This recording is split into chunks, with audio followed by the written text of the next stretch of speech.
नमस्ते दोस्तों।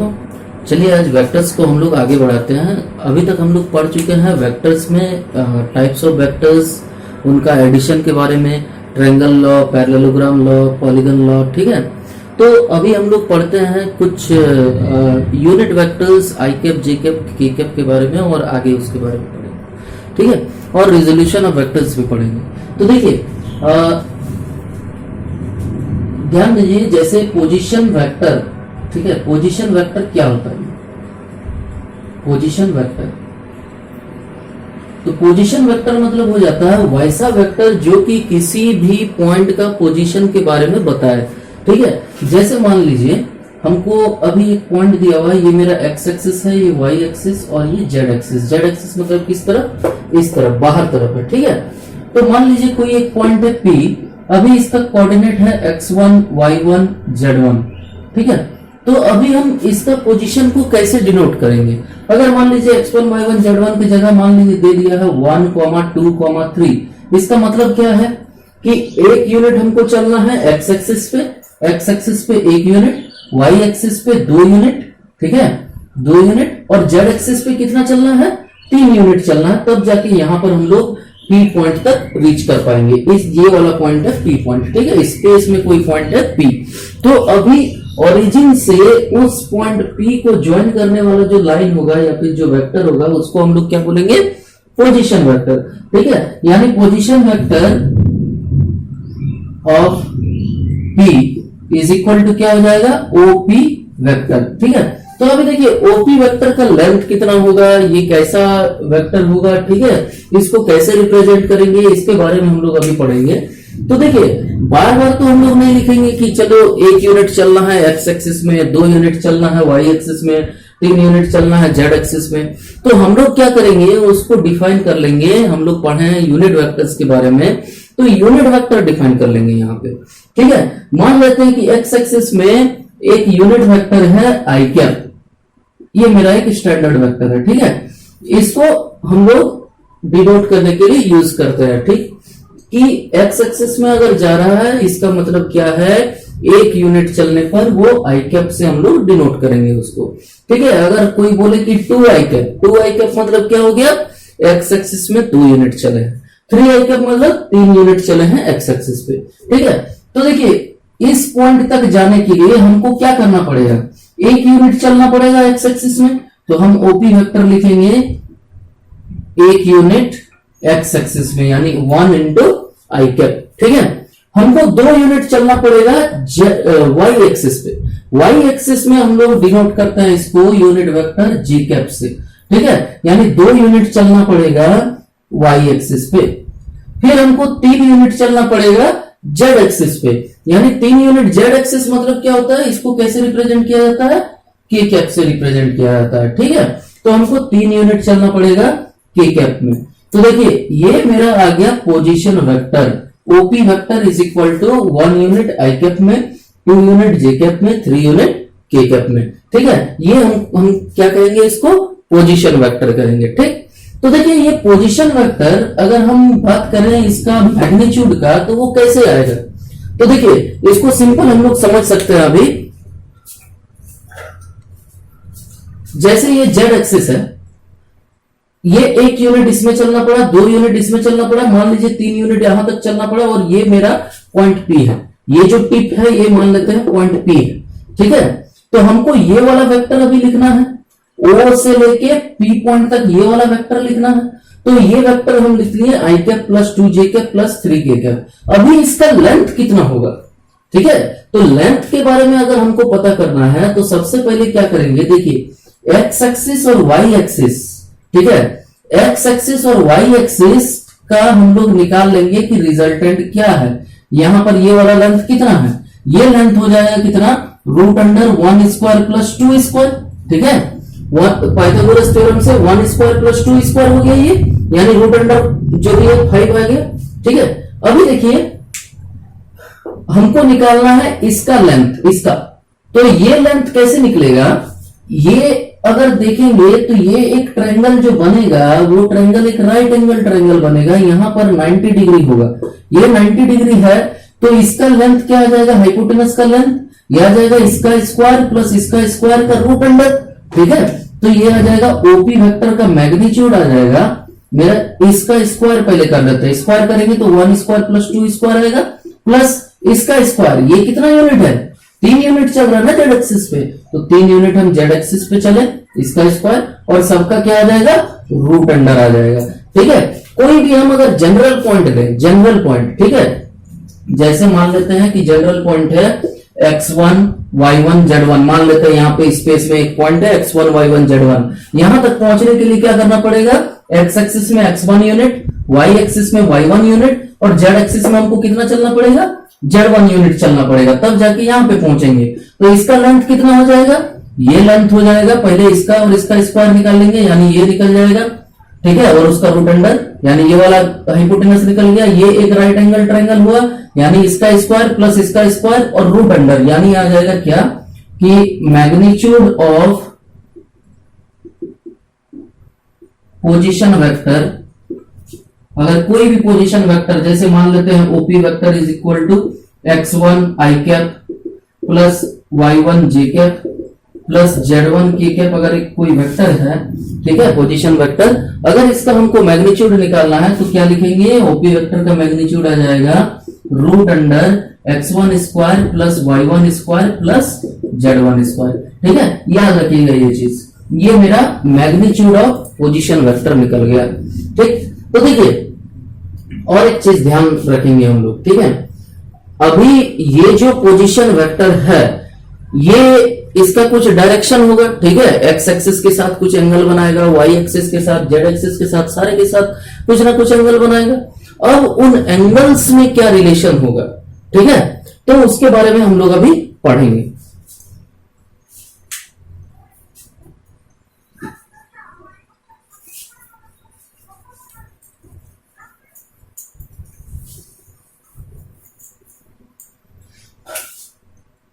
तो देखिए जैसे मान लेते हैं ये मेरा एक्स एक्सिस है, ये वाई एक्सिस है और यहां पर कोई एक पॉइंट है P, x1, y1, point P मतलब हवा में है, ये स्पेस में है, ठीक है, और z एक्सिस मेरा ये।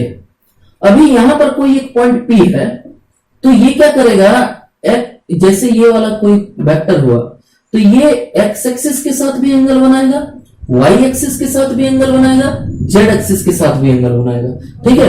एक मिनट रुकिए,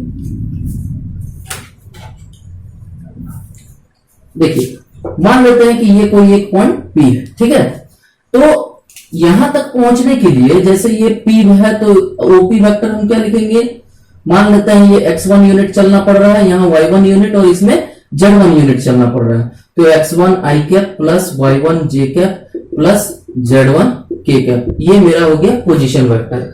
अभी इसका मैग्नीट्यूड क्या हो जाएगा, ओपी वेक्टर का मैग्नीट्यूड हो जाएगा root under x1 square plus y1 square plus z1 square, ठीक है। मान लेते हैं कि let OP vector make angle alpha with x axis, beta with y axis and gamma with z axis. मान लेते हैं कि x एक्सिस के साथ अल्फा एंगल बनाया, y एक्सिस के साथ बीटा एंगल बनाया और z एक्सिस के साथ गामा एंगल बनाया, ठीक है। यानी ये वाला एंगल हो गया, ये एंगल हो गया, ये एंगल हो गया अल्फा, ये एंगल हो गया बीटा और ये एंगल हो गया गामा।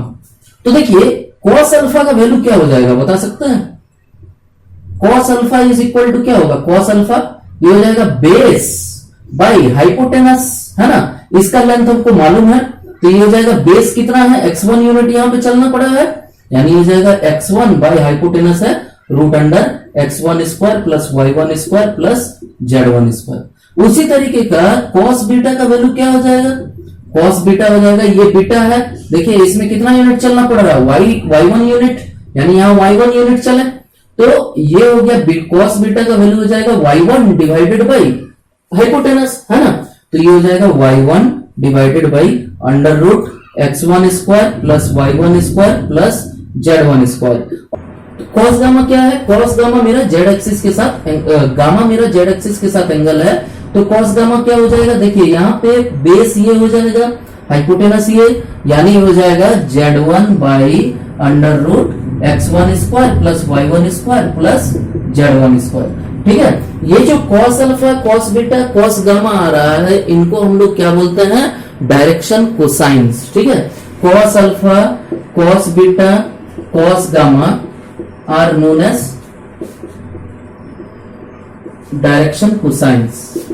याद रखिए ये चीज, इनको क्या बोलेंगे? Direction cosines. ठीक है, क्यों कोसाइंस? क्यों? क्योंकि सारे कॉस में है। ठीक है, और डायरेक्शन क्यों? डायरेक्शन इसलिए क्योंकि ये अल्फा बीटा गामा यानी एक्स एक्सिस के साथ वो पोजीशन वेक्टर कितना एंगल बना रहा है, वाई एक्सिस के साथ कितना बना रहा है, जेड एक्सिस के साथ कितना बना रहा है, वो हमको बता रहा है, यानी ये डायरेक्शन के बारे में बता रहा है। इसीलिए हम लोग क्या बोलते हैं उसको? Direction cosines. ठीक है, तो देखिए अभी अगर हम cos square alpha plus cos square beta plus cos square gamma का वैल्यू अगर हम निकालें तो क्या आएगा? बताइए। cos स्क्वायर अल्फा क्या आएगा? इसका स्क्वायर आ जाएगा, यानी आ जाएगा x1 square by x1 square plus y1 square plus z1 square. cos square beta क्या आएगा? यह आ जाएगा y1 square by x1 square plus y1 square plus z1 square. cos square gamma क्या आएगा? इसका स्क्वायर, यानी z1 square by x1 square plus y1 square plus z1 square. अभी तीनों को अगर ऐड करेंगे तो क्या होगा? ऊपर वाला आ जाएगा डिवाइडेड बाई नीचे, यानी ये आ जाएगा x1 square plus y1 square plus z1 square divided by x1 square plus y1 square plus z1 square, यानी क्या आएगा? ये 1 आ जाएगा। ठीक है, याद रखिएगा कि cos square alpha plus cos square beta plus cos square gamma कितना आएगा? ये आएगा 1। ठीक है, इसको याद रखिएगा पूरा। देखिए यहां पर कुछ वैसा रिलेशन नहीं है कि alpha plus beta plus gamma बराबर 180 डिग्री होगा या 360 डिग्री होगा, ऐसा कुछ रिलेशन नहीं है। ठीक है, रिलेशन क्या है? cos square alpha plus cos square beta plus cos square gamma क्या आना चाहिए? 1 आना चाहिए। ठीक है, तो देखिए अभी ये सब हो गया डायरेक्शन कोसाइंस। और एक चीज होता है इससे रिलेटेड, डायरेक्शन रेशियोज। ठीक है, ये डायरेक्शन रेशियोज क्या होता है? और इसी को हम लोग डिनोट करते हैं एल एम एन से। ठीक है, तो L square plus M square plus N square मेरा क्या होगा? 1 आएगा। ठीक है, ध्यान रखिएगा। अभी देखिए डायरेक्शन रेशियो क्या होता है? डायरेक्शन रेशियो, ये जो cos alpha cos beta cos gamma आया, ठीक है, cos alpha cos beta cos gamma आया, इसका अगर हम रेशियोज ले लें, रेशियोज मतलब क्या होता है कि मान लेते हैं इसका मल्टीपल ले लेते हैं या फिर इसका हम रेशियो निकाल लेते हैं। ठीक है, जो भी कॉमन फैक्टर होगा उसको हम अगर कट कर देते हैं तो जो भी आएगा वो चीज कहलाता है डायरेक्शन रेशियोज। जैसे मान लेते हैं सिंपल, देखिए जैसे ए वेक्टर एक दिया हुआ है आई कैप प्लस जे कैप। अभी जो पहले हम लोग किए थे, ठीक है, आई कैप प्लस ओपी वेक्टर क्या था बताइए? आई कैप प्लस 2 जे कैप प्लस 3 के कैप था ना। अभी हम क्या करेंगे? अभी cos अल्फा का वैल्यू निकालेंगे। cos अल्फा का वैल्यू क्या हो जाएगा? x1 by under root x1 square plus y1 square plus z1 square, है ना। तो ये आ जाएगा x1 का वैल्यू है 1, तो 1 by under root 1 square plus 2 square plus 3 square, यानी 9 प्लस 4 प्लस 1 14 हो जाएगा। तो 1 बाई रूट अंडर 14, ये cos अल्फा का वैल्यू आ गया। cos बीटा का वैल्यू हम लोग निकाल लेंगे, y1 यानी 2 डिवाइडेड बाई रूट अंडर 14। फिर से cos गामा का वैल्यू आ जाएगा z1 का वैल्यू है 3, तो 3 डिवाइडेड बाई रूट अंडर 14। अभी हम लोग देखेंगे कि ये सही है कि नहीं। cos square alpha plus cos square beta plus cos square gamma निकाल के देख लीजिए, देखिए कितना आता है, कितना आएगा। देखिए 1 बाई 14 प्लस यहां से आ जाएगा 2 का स्क्वायर यानी 4 बाई 14, फिर क्या आएगा देखिए 3 का स्क्वायर यानी 9 बाई 14, यानी क्या आ जाएगा 1 आ जाएगा, है ना, आ रहा है। अभी देखिए ये जो डायरेक्शन रेशियोज होता है, वो डायरेक्शन रेशियोज क्या होता है? डायरेक्शन रेशियोज होता है मेरा 1 by root under 14 is to 2 by root under 14 is to 3 by root under 14। ये जो डायरेक्शन को साइंस आया है उनका रेशियो निकाल लेंगे। तो देखिए रूट 14 कट जाएगा, बचेगा मेरा क्या 1:2:3। ठीक है, तो 1:2:3 मेरा क्या हो गया? डायरेक्शन रेशियो हो गया। ठीक है, 1 2 3 मेरा क्या हो गया? डायरेक्शन रेशियो हो गया। अगर हम चाहें इसको लिखना है तो 2 से मल्टीप्लाई भी कर सकते हैं, 2:4:6, 3:6:9, 4 से मल्टीप्लाई करें 4:8:12। ये सारा मेरा क्या है, डायरेक्शन रेशियो। यानी डायरेक्शन रेशियो यूनिक नहीं है, लेकिन डायरेक्शन कोसाइन क्या है, यूनिक है। ठीक, तो देखिए और एक चीज यहां से हम लोग को डायरेक्ट करके आता है, relation between unit vector and direction cosines. डायरेक्शन कोसाइंस और यूनिट वेक्टर में क्या रिलेशन है, इसके बारे में देखिए। जैसे ओपी वेक्टर था, ओपी वेक्टर क्या था, I cap plus 2j cap plus 3k cap था ना। अभी हम अगर ओपी कैप निकालें, याद होगा कैप मतलब क्या होता है, यूनिट वेक्टर। ठीक है, तो यूनिट वेक्टर जब भी निकालना है हम लोग क्या करते थे, वेक्टर को उसका मैग्नीट्यूड से डिवाइड कर देते थे। तो वेक्टर को डिवाइड कीजिए इसका मैग्नीट्यूड से, देखिए क्या आता है, 3j cap divided by under root क्या आ जाएगा, magnitude 1 square plus 2 square plus 3 square, यानी आ जाएगा I cap plus 2j cap plus 3k cap, और ये आ रहा है रूट अंडर 14। तो हम इसको लिख सकते हैं root under 14, 2 by root under 14, 3 by root under 14। ठीक है, तो देखिए ये क्या आया, ये आया कॉस अल्फा आई कैप प्लस कॉस बीटा जे कैप प्लस कॉस गामा के कैप। तो देखिए हम लोग क्या किया है यहाँ पे, अगर यूनिट वेक्टर निकाल लेते हैं, इसका मतलब हम लोग को डायरेक्शन कोसाइंस डायरेक्ट मिल जाएगा यहाँ से। ठीक है, जैसे देखिए ये 1 बाई रूट अंडर 14 क्या मिल गया, कॉस अल्फा का value, 2 by root under 14 cos beta का value, 3 by root under 14 cos gamma का वैल्यू। यानी हर एक डायरेक्शन कोसाइन हमको मिल जाएगा अगर हम यूनिट वेक्टर निकाल लेंगे तो। यानी यूनिट वेक्टर का direction ratio is equal to direction cosine. ठीक है, तो देखिए अभी अगर हमको डायरेक्ट पूछेगा कि यार अल्फा दिया हुआ है, बीटा दिया हुआ है, तो गामा निकालो कितना होगा। मान लीजिए बताता है क्वेश्चन कि एंगल बना रहा है 60 डिग्री एक्स एक्सिस के साथ, वाई एक्सिस के साथ 60 डिग्री बना रहा है, तो बताओ जेड एक्सिस के साथ कितना बनाएगा। तो ये सारा क्वेश्चंस इस पर रिलेटेड है, यानी cos square alpha plus cos square beta plus cos square gamma क्या होगा, 1 होगा। ठीक है, उस पर रिलेटेड है। ठीक, तो चलिए एक क्वेश्चंस देखते हैं इस पर।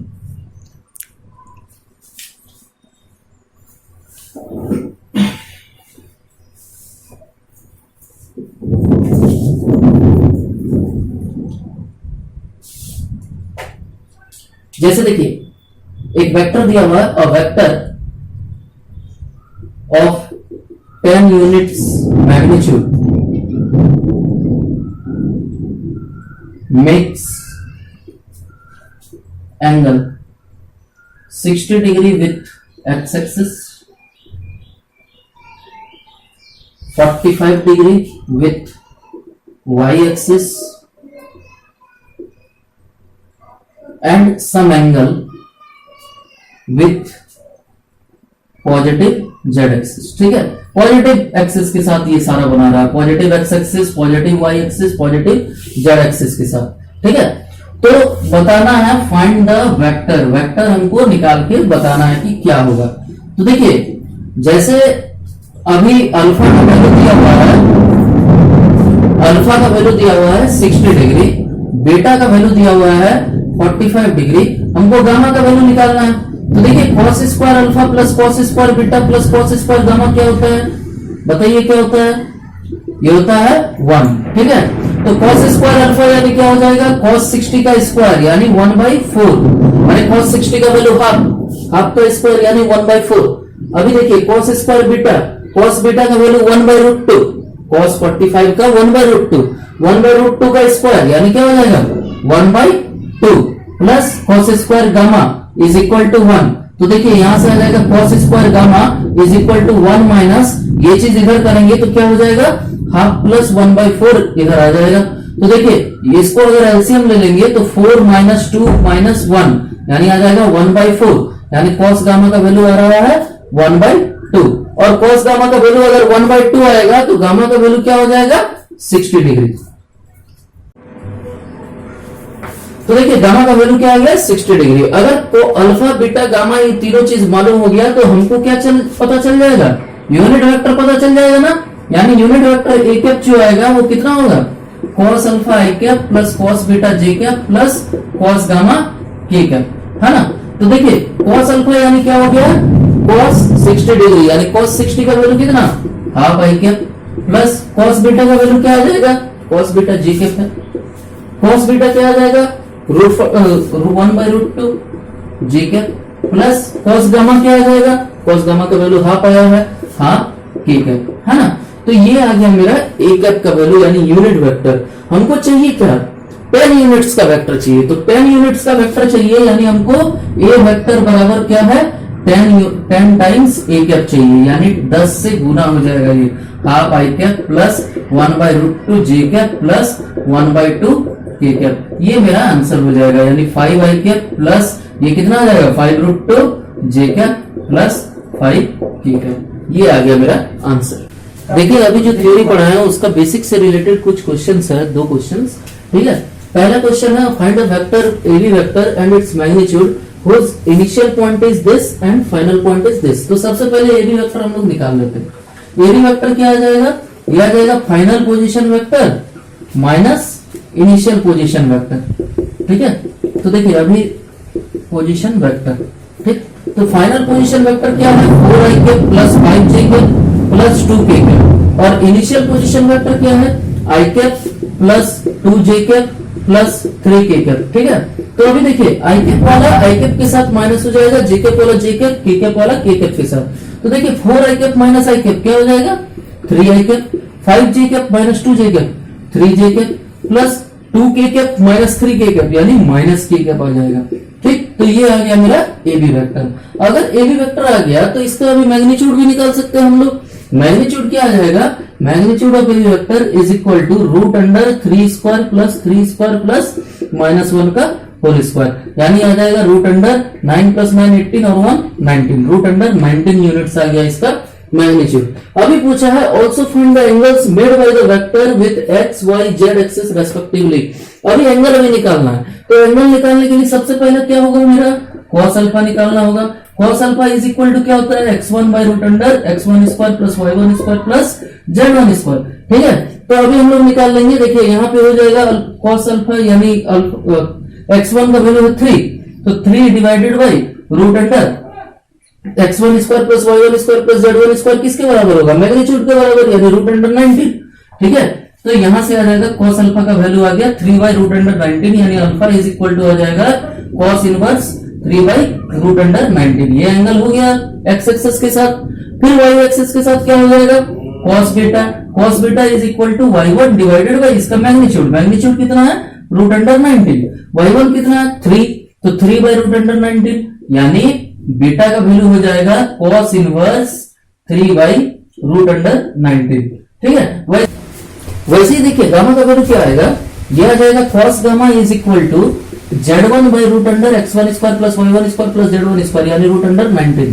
तो देखिए यहाँ पे cos गामा निगेटिव आ रहा है, cos गामा आ जाएगा -1/√19, और निगेटिव कब होता है, सेकंड क्वाड्रेंट में, यानी गामा का वैल्यू हो जाएगा 180 डिग्री माइनस cos इनवर्स 1/√19, या फिर cos इनवर्स -1/√19 लिख सकते हैं, ठीक है।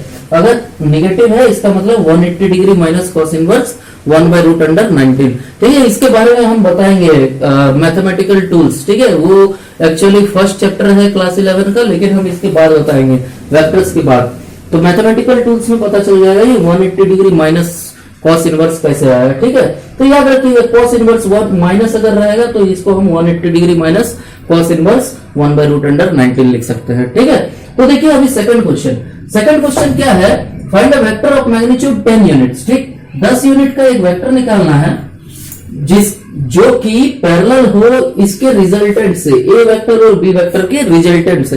रिजल्टेंट मतलब क्या हो गया, पहले resultant vector is equal to आ जाएगा A vector plus B vector, यानी A vector plus B vector मतलब क्या हो गया, आई कैप और आई कैप वाला जुड़ जाएगा, 4i कैप प्लस जे कैप और जे कैप वाला जुड़ेगा, तो देखिए 4 - 5 यानी माइनस जे कैप आ जाएगा। फिर देखिए के कैप और के कैप वाला जुड़ेगा तो -2 + 1 यानी -1 के कैप आ जाएगा। ठीक है, ये आ गया मेरा रिजल्टेंट वेक्टर। अभी रिजल्टेंट वेक्टर के पैरेलल में हमको 10 यूनिट का वेक्टर निकालना है। तो देखिए 10 यूनिट का वेक्टर तो हम निकाल लेंगे, लेकिन पैरेलल हमको निकालना होगा। देखिए हम क्या करेंगे, आर कैप पहले निकाल लेते हैं, यूनिट वेक्टर निकाल लेते हैं रिजल्टेंट वेक्टर के। यूनिट वेक्टर अगर निकाल लिए, एक यूनिट का वेक्टर मिल गया, हम उसको 10 से मल्टीप्लाई कर देंगे, 10 यूनिट का वेक्टर मिल जाएगा।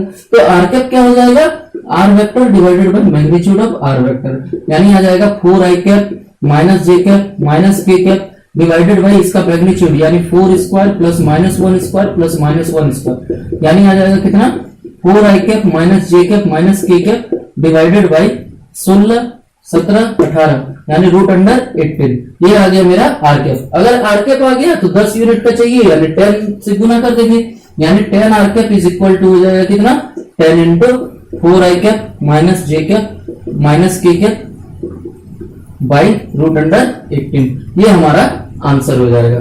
ठीक है, तो अभी चलिए हम लोग दूसरा टॉपिक पे चलते हैं, जो कि है रिजोल्यूशन ऑफ वेक्टर्स। ठीक है, और हाँ याद रखिएगा, ये जो आई कैप जे कैप के कैप है, इनको क्या बोला जाता है, ऑर्थोगोनल ट्राइड्स। ठीक है, ये बोला जाता है ऑर्थोगोनल ट्राइड्स। बहुत सारे बुक में लिखा होगा ऑर्थोगोनल ट्राइड्स। ऑर्थोगोनल ट्राइड्स मतलब क्या होता है, ऑर्थोगोनल मतलब परपेंडिकुलर, एक दूसरे के परपेंडिकुलर होगा। X axis Y axis Z axis तीनों क्या होता है, परपेंडिकुलर होता है, तो ऑर्थोगोनल हो गया। और ट्राइड्स मतलब तीन का कॉम्बिनेशन। तीन का कॉम्बिनेशन क्या है, एक्स वाई जेड में तीन हमको वेक्टर मिला है ना, आई कैप जे कैप के कैप, तो इसीलिए इसको बोला जाता है ऑर्थोगोनल ट्राइड्स। ठीक है, तो देखिए नेक्स्ट टॉपिक है हमारा rectangular components of A vector और रिजोल्यूशन ऑफ ए वेक्टर। ठीक, तो देखिए resolution of A vector, resolution of A vector बहुत ही आसान है, रिसोल्यूशन। ठीक है, फिर से हम उसको क्या करेंगे, तोड़ के अलग अलग कंपोनेंट में तोड़ेंगे। ठीक है, जैसे कोई भी वेक्टर है, ठीक, जैसे मान लीजिए ये एक्स एक्सिस है, ये वाई एक्सिस है, हम दो ही एक्सिस का बात करते हैं। तो एक वेक्टर है 5 यूनिट का, मान लेते हैं ये 5 यूनिट का वेक्टर है, और ये एंगल बना रहा है 53 डिग्री का। ठीक है, 53 डिग्री का एंगल बना रहा है, ये 5 यूनिट का वेक्टर है। अभी इस वेक्टर को हम कैसे लिख सकते हैं, मान लेते हैं इसका नाम है ए वेक्टर। तो ए वेक्टर को हम कैसे लिख सकते हैं, आई कैप और जे कैप के फॉर्म में। तो देखिए हम लोग क्या करेंगे, इस वेक्टर का कंपोनेंट निकाल लेंगे एक्स एक्सिस में और वाई एक्सिस में। जैसे इस पॉइंट तक पहुंचने के लिए हमको एक्स एक्सिस में कुछ दूरी चलना पड़ेगा, वाई एक्सिस में कुछ दूरी चलना पड़ेगा। ठीक है, तो ये हम लोग दूरी निकाल लेंगे कि कितना दूरी चलना पड़ेगा एक्स एक्सिस में, कितना दूरी चलना पड़ेगा वाई एक्सिस में। अभी ये दोनों चीज को हम लोग अगर लिख देते हैं तो ये मेरा ए वेक्टर आ जाएगा। देखिए कैसे, जैसे इसका अगर हम एक ट्रायंगल माने, ये दिया हुआ है एच, ये दिया हुआ है पी, ये दिया हुआ है बी, मान लेते हैं ये दिया हुआ है थीटा, तो cos theta is equal to क्या आ जाएगा बताइए, cos theta is equal to आ जाएगा बेस बाई हाइपोटेनस, यानी बी बाई एच। तो यहां से हम लिख सकते हैं b is equal to H cos theta. वैसे ही साइन थीटा का वैल्यू क्या आ जाएगा, p बाई एच। तो यहां से लिख सकते हैं हम p is equal to H sine theta, है ना। तो यहां पर हम लिख सकते हैं ये वाला कंपोनेंट को लिख सकते हैं हम कितना, 5 साइन थीटा, यानी साइन 53 डिग्री, और इसको लिख सकते हैं 5 कॉस 53 डिग्री। ठीक है, देखिए यहां पर बेस बराबर हाइपोटेनस कॉस थीटा, यानी हाइपोटेनस कॉस 53 डिग्री, और परपेंडिकुलर बराबर हाइपोटेनस साइन थीटा, यानी हाइपोटेनस साइन 53 डिग्री। तो यहां से हम इसको लिख सकते हैं ए वेक्टर को 5 cos 53 डिग्री आई कैप में हमको चलना है, और जे कैप में कितना चलना है, 5 sin 53 डिग्री जे कैप में चलना है। अब इस sin 53 और cos 53 का वैल्यू हम बताए थे, फिर से जान लीजिए कि जैसे ये मान लीजिए 3 यूनिट का है, ये 4 यूनिट है, ये 5 यूनिट है, ये एक ट्रायंगल बनेगा ना, ये राइट एंगल ट्रायंगल। तो याद रखिएगा ये 5 और 3 के बीच वाला जो एंगल होता है वो क्या होता है, 53 डिग्री होता है। ठीक है, याद रखिएगा ये चीज, ये 53 डिग्री के नियर अबाउट होता है, एक्चुअली 52.8 डिग्री के आसपास होता है। ठीक है, तो इसको याद रखिएगा। जैसे साइन 53 का वैल्यू हमको निकालना है, तो साइन 53 क्या हो जाएगा, परपेंडिकुलर बाय हाइपोटेनस, यानी 4/5। cos 53 निकालना है, पर हम लोग क्या करेंगे, अभी ये आ जाएगा 5 cos 53 का वैल्यू डाल देंगे 3/5 आई कैप प्लस 5 और ये 4/5 जे कैप। तो यहां से 5 कैंसिल आउट, 5 कैंसिल आउट, यानी 3 आई कैप प्लस 4 जे कैप मेरा आंसर हो जाएगा। ठीक है, ये जो आया 3 आई कैप और 4 जे कैप, ये 3 यूनिट्स कहलाएगा इसका एक्स एक्सिस में कंपोनेंट, और 4 यूनिट कहलाएगा वाई एक्सिस में कंपोनेंट। यहां पर क्या किया हम लोग, एक्स एक्सिस और वाई एक्सिस अलग अलग एक्सिस में तोड़ दिए हैं इस वेक्टर को। इस वेक्टर का कंपोनेंट लिखे हैं, एक्स एक्सिस में कितना होगा, वाई एक्सिस में कितना होगा। ठीक है, इसीलिए इसको बोला जाता है रीसोल्यूशन ऑफ ए वेक्टर, या फिर रेक्टेंगुलर कंपोनेंट्स भी बोला जाता है इसको। ठीक है, तो देखिए चलिए आगे बढ़ते हैं।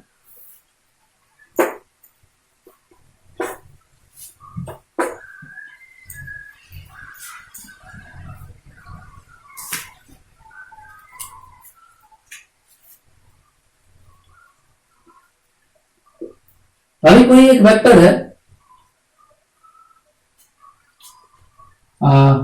इसका 10 यूनिट्स मैग्नीट्यूड है, 60 डिग्री एंगल बना रहा है।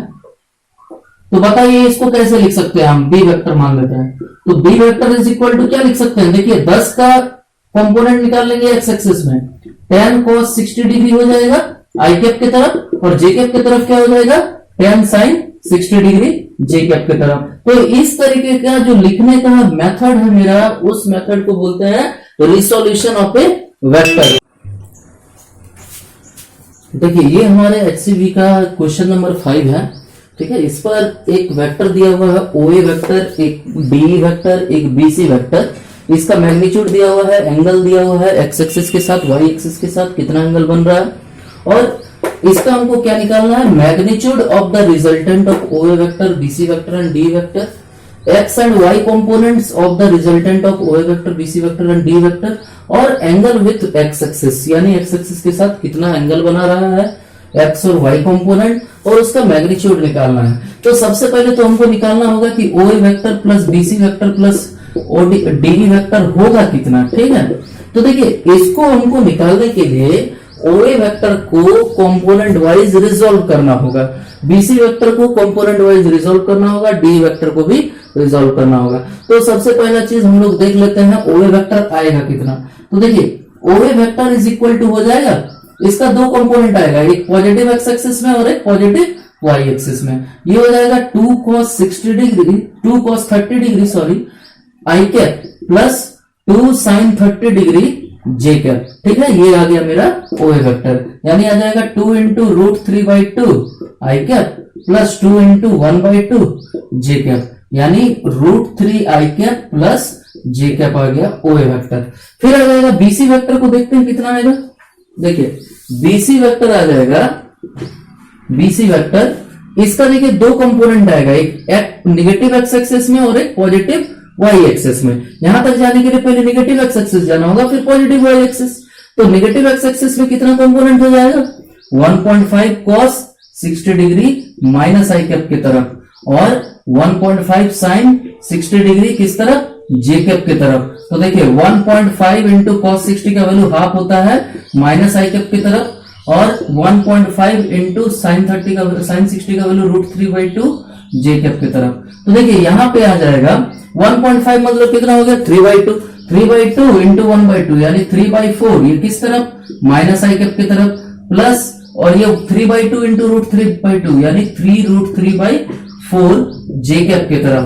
अभी डी वेक्टर को लिख लेते हैं। डी वेक्टर क्या है, इसका सिर्फ एक ही कंपोनेंट है, सिर्फ वाई एक्सिस में, इधर वो भी निगेटिव वाई एक्सिस में, और कितना यूनिट जाना होगा 1 यूनिट। तो हम लिख सकते हैं माइनस जे कैप, -1 टाइम्स जे कैप। ठीक है, तो यहां से देखिए अभी ए बी वेक्टर सॉरी ओए vector plus BC vector plus D vector कितना आ जाएगा, ये आ जाएगा आई कैप वाला आई कैप के साथ जुड़ जाएगा √3 - 3/4, इसमें आई कैप नहीं है, तो √3 - 3/4 आई कैप वाला आ गया।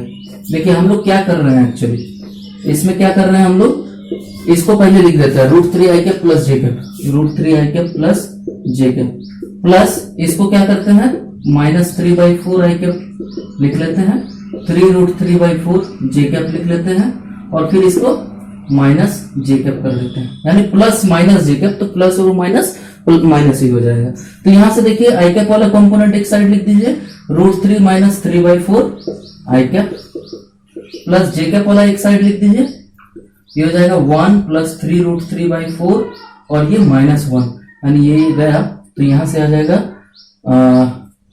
4√3 -3/4 आई कैप प्लस 3√3/4 जे कैप।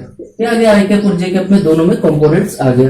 तो मेरा पहला चीज अभी चाहिए हमको मैग्नीट्यूड। तो मैग्नीट्यूड कैसे निकालेंगे, इसका मैग्नीट्यूड निकाल लेंगे, यानी मैग्नीट्यूड हो जाएगा, ये हो जाएगा रूट अंडर इसका स्क्वायर प्लस इसका स्क्वायर, यानी 4√3 -3/4 का स्क्वायर प्लस 3√3/4 का स्क्वायर। इसको कैलकुलेट कर लेंगे, ये मेरा मैग्नीट्यूड निकल गया। X and Y component, X component हो गया ये, वाई कंपोनेंट हो गया इतना, ठीक है, ये भी हो गया। Angle with the x axis of the resultant, देखिए रिजल्टेंट हम लोग का क्या है, इतना यूनिट आई कैप में है, इतना यूनिट जे कैप में है। इसका मतलब है कि रिजल्टेंट कैसे बन रहा है, अगर हम यहां पे रिजल्टेंट ड्रॉ करें, एक्स एक्सिस में कितना यूनिट जाना है, इतना यूनिट मान लेते हैं, ये यूनिट है एक्स एक्सिस में। वाई एक्सिस में इतना जाना है, वाई एक्सिस में चलेगा, तो ये कंपोनेंट हो जाएगा 3√3/4 और ये कंपोनेंट हो जाएगा 4√3 - 3/4, ठीक है। ये कंपोनेंट आई कैप में, ये कंपोनेंट जे कैप में। अभी रिजल्टेंट मेरा यही होगा, ठीक। तो रिजल्टेंट अगर ये होगा तो ये एंगल कितना बना रहा है एक्स एक्सिस के साथ, अगर मान लेते हैं ये अल्फा बना रहा है, तो tan alpha is equal to क्या हो जाएगा, y component by x component, यानी y कंपोनेंट क्या है 3√3/4 डिवाइडेड बाई x कंपोनेंट है 4√3 - 3/4। 4 कैंसिल हो जाएगा, इसको कैलकुलेट कर लेंगे, अल्फा का वैल्यू निकल जाएगा, ठीक है। तो इस तरीके से हम लोग को सारा क्वेश्चन इस पर बेस्ड बनाना